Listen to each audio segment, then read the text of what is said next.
Hi, my name is Evelyn. I'm 62, and I've worked as a librarian for over 30 years in a small town in Massachusetts. It's a quiet, peaceful place, the kind where everyone knows your name, and the most exciting event is the summer book sale. It's not the fast-paced life that some might crave, but for me, it's exactly what I need.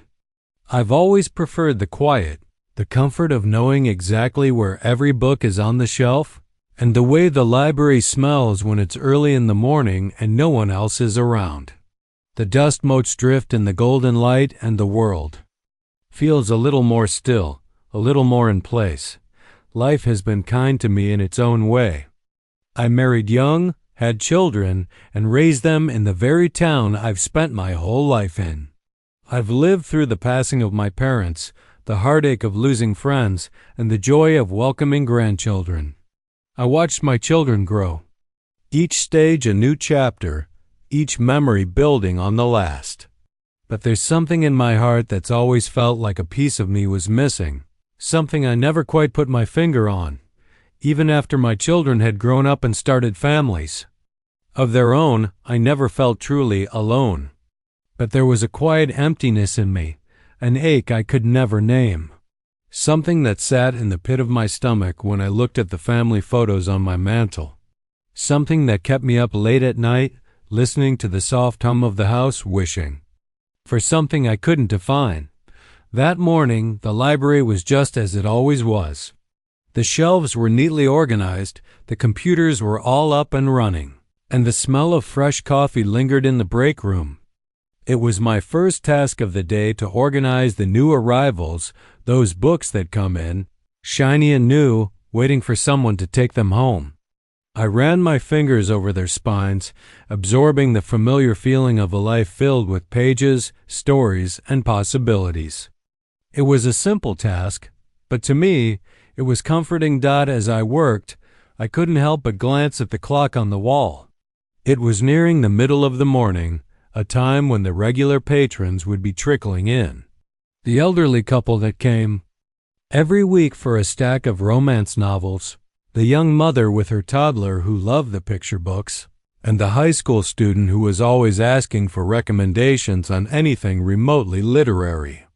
I knew their names, their preferences, the way they shuffled in and out of the library without much fanfare. It was a routine I enjoyed, a rhythm to my days. But as I straightened up from the bottom shelf, a jarring sound cut through the calm. Sudden jingle of the front doorbell, signaling someone had entered the library. At first, I didn't look up. There were always people coming in and out. But when the footsteps grew closer, I found my gaze drifting toward the door. I expected another regular, someone I would barely glance at. But this time, something was different. The man who walked in was unfamiliar, yet his face seemed oddly familiar at the same time. He was tall, broad-shouldered, and carried himself with a sort of quiet authority, as though he didn't need to announce his presence. He simply was. His salt and pepper hair was combed back neatly, and his dark eyes scanned the library as if it were an open book he was eager to read. There was an air about him that was unspoken, but it commanded attention. I paused for a moment, unsure of what to make of him. He wasn't like the other visitors I had seen. He wasn't here for a novel or a children's book. No, he had come for something else. As he approached the counter, his eyes met mine, and a flicker of recognition passed between us. I froze, my heart skipping a beat. "Evelyn?" he asked, his voice rich and deep, like velvet wrapped in mystery. I felt my breath catch in my throat. It couldn't be. But there was something in his voice, in the way he spoke my name, that caused all the old memories to flood back. My mind raced, trying to connect the dots, but all I could think of was that voice. "James?" I whispered, unsure of myself, as if saying the name would make it real. He smiled then, a smile that carried both warmth and a bit of sadness. A smile that felt both new and old at the same time. His eyes softened, as if he was seeing me for the first time in years, like a distant memory had come rushing back to him. "I knew it was you," he said, his voice almost a whisper. "Evelyn, it's been too long." Time seemed to stop in that moment. The world around me blurred, and for a brief second, I was no longer in the library. I was 25 again, standing in a small cafe in the town square, laughing and sharing a cup of coffee with a man who had once been the love of my life. We were young, filled with dreams, plans, and hopes for a future we believed we would share together. But life, as it always does, had different plans. We drifted apart, and just like that, we became strangers to each other, two people who had once meant everything to one another. Now lost in the tide of time, James stepped closer, and I found myself stepping back, unsure of what I was feeling. My pulse quickened as I tried to make sense of the flood of emotions that were now coursing through me. How could he be here? After all these years? And what did it mean for me, for my life now? "I didn't expect to find you here," he continued, his voice full of nostalgia. "But I'm glad I did. I couldn't speak at first. There were too many emotions, too many memories swirling inside me. I hadn't seen him in nearly 30 years, and yet here he was, standing before me, as if no time had passed at all. "You look exactly the same," he said, his voice filled with admiration. "I hardly recognized you, but then again, how could I forget you? You were unforgettable." I shook my head, feeling a lump form in my throat. "James, what are you doing here? How did you find me?" I stammered, my voice trembling slightly. We lost touch so long ago. I never thought I'd see you again." He smiled softly, his eyes clouded with something I couldn't quite place. "I've thought about you every day, Evelyn. Even when I was miles away, doing what I had to do, I never stopped thinking about you. I needed to find you." My heart was pounding in my chest. This couldn't be real, could it? Was he here for some reason beyond a simple reunion? Was there more to this story than I was ready to hear? "I didn't mean to startle you," he said, taking a small step back as if to give me space. "I've been traveling for years, and something inside me told me that I had to come back here. I never wanted to leave, Evelyn. I was young, naive, but I thought I could make it all work. Then life happened, and well, here we are." Here we were, standing in the same library where I had spent countless hours over the years, surrounded by the books and stories that had filled my life with meaning. But now, there was a new story unfolding, a story I wasn't sure I was ready to live. He reached out, a gesture so simple yet so profound. "I don't want to just be a memory, Evelyn. I want to be a part of your life again. I don't know what that looks like, but I'd like to find out." I stood there, frozen, unsure of how to respond. What did I want? Did I still have room in my heart for the man who had once held it all? Could I really take a chance on him again after all these years? As the moments passed, I realized something. This wasn't just a chance meeting. This was a crossroads. And what I did next would shape the rest of my life. The next few days felt like I was living in a fog where nothing seemed real. I couldn't stop thinking about James, his words, his presence. Everything about him had stirred something deep within me, something I thought had been buried, something I hadn't felt in so many years. He was here, in front of me, after all these years. It didn't make sense, but it also felt like the most natural thing in the world. The library, once my sanctuary, now felt different. Every corner seemed to hold echoes of our past, the quiet spaces that we had shared, the smiles exchanged when we were young, the late nights we spent talking about our future, and the heartaches we never thought we'd face. But now, all of it seemed so distant, like a memory slipping through my fingers. James had been coming by every day, not just for books, but to talk. And each time, I found myself looking forward to his visits more and more. At first, it was small. Talk questions about the library, about the latest arrivals, about what had changed in town since he'd left. But then, over the course of those few days, the conversations grew deeper, more personal. We talked about the paths our lives had taken, the decisions we had made, and the things we had both lost along the way. But underneath it all, there was a tension, a spark that neither of us could ignore.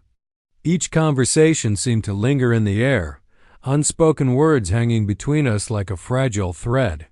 And with each passing day, I found myself drawn to him more and more, a pull that I couldn't explain. It was like I had been holding my breath for years, and now I couldn't help but exhale.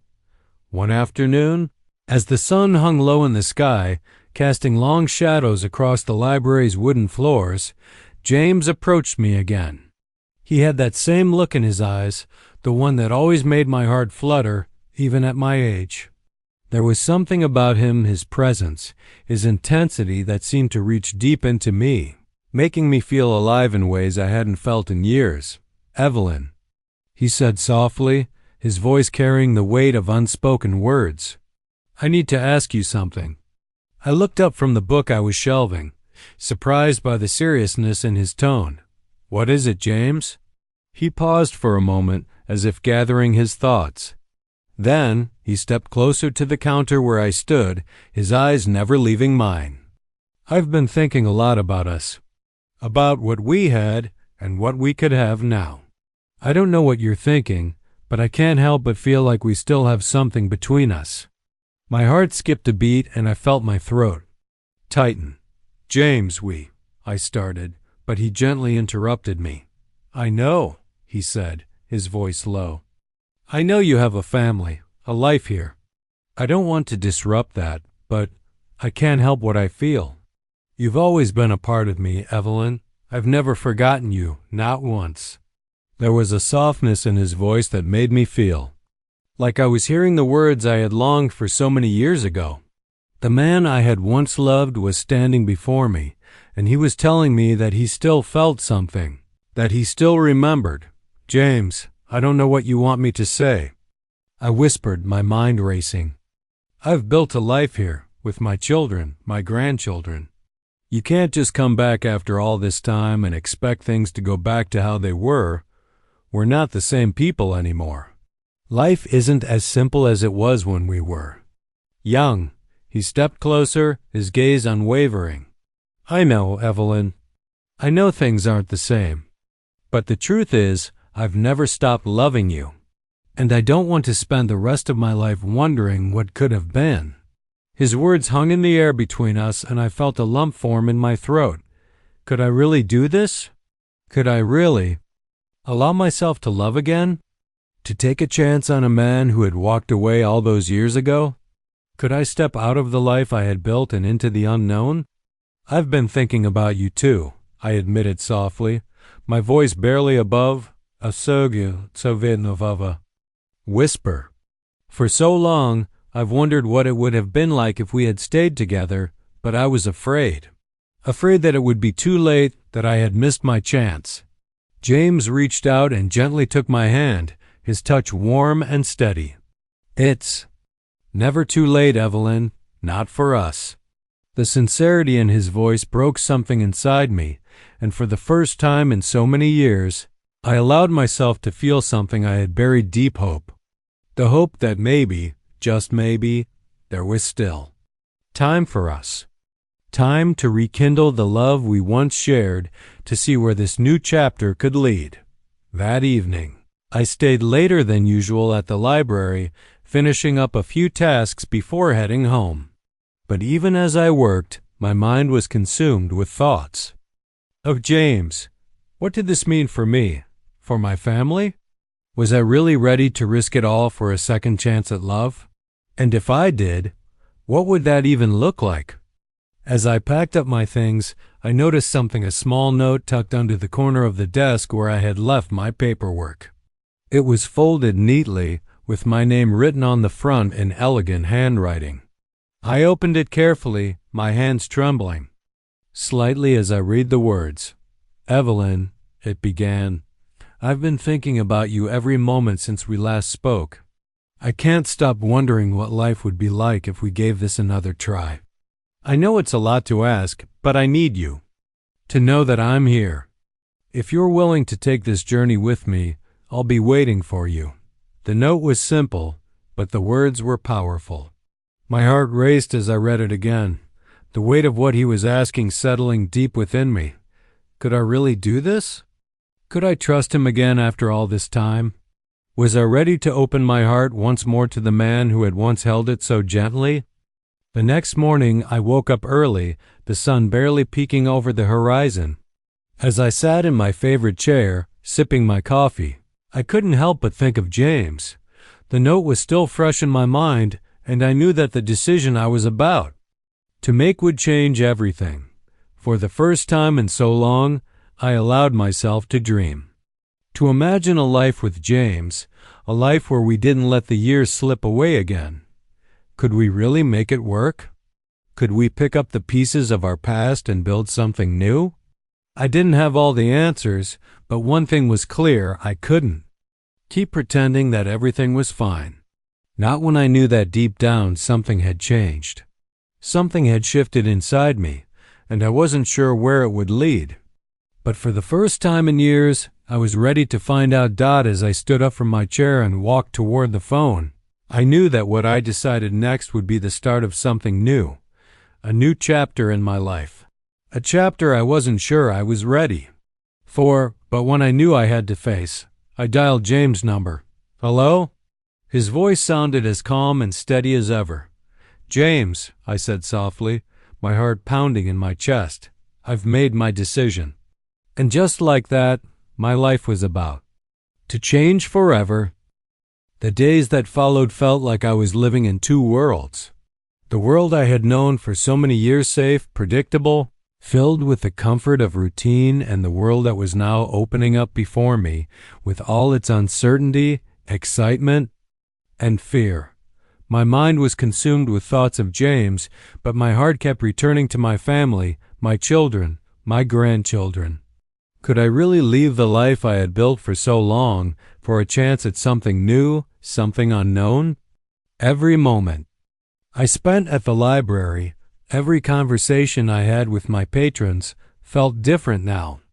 The shelves, the books, the familiar faces, they all seemed distant, as though I were looking at them through a fogged window.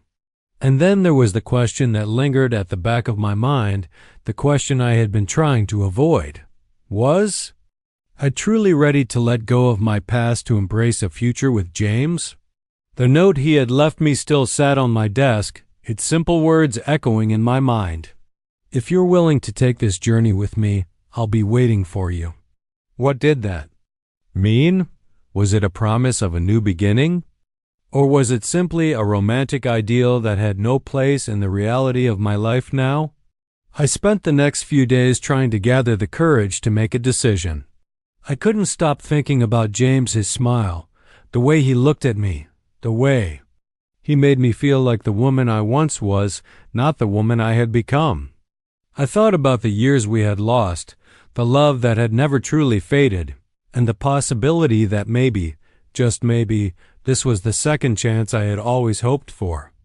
But the thought of leaving my family behind, even in pursuit of my own happiness, weighed heavily on my heart. My children were grown, yes, but they still relied on me. They still came to me for advice, for support, for love. And then there were my grandchildren. How could I explain to them that I was leaving, that I was chasing something for myself after so many years of giving everything to them? One evening, as I sat in my living room, staring at the flickering light of the fireplace, I picked up the phone.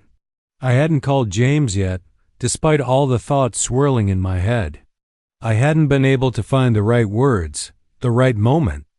But now, as the silence of the room pressed down on me, I knew I could no longer hide from the decision I had to make. The phone rang, and as soon as I heard his voice on the other end, I felt a rush of emotion I couldn't control. His voice had always been a comfort to me, a reminder of a time when life felt simpler, when love felt endless. But now, it carried with it a sense of urgency, of longing for something more. "Evelyn?" James said, his voice soft but filled with expectation. I've been waiting to hear from you." I swallowed hard, my throat tight. I hadn't expected it to feel this difficult, this overwhelming. How could I explain everything that had been on my mind? How could I possibly put into words the struggle that was tearing at me? The fear of losing what I had built for so many years. The fear of stepping into something new, something that might not work. "James, I hesitated, unsure of how to begin.